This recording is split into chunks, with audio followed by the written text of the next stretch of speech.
تبارك الذي نزل الفرقان على عبده ليكون للعالمين نذيرا. شرور، أوبئة، مصائب، مخاوف، فتن، هل من تعاويذ يحفظنا الله بها من كل هذه البلايا؟ قل أعوذ برب الفلق، قل أعوذ برب الناس.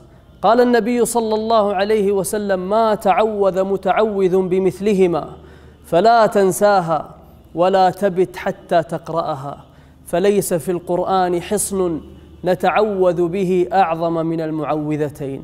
أبان بن عثمان بن عفان روى لنا عن النبي صلى الله عليه وسلم كلمات من قالها في كل صباح ومساء 3 مرات لم يضره شيء.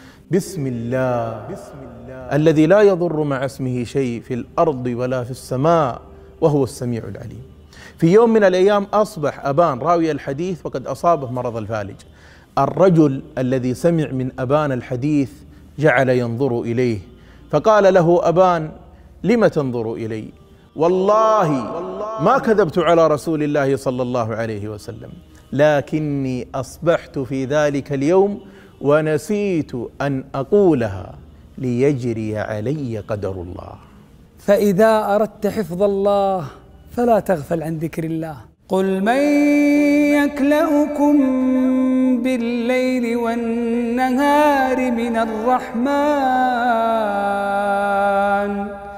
بل هم عن ذكر ربهم معرضون. فمن ذكر الله ودعاه حماه الله وآواه.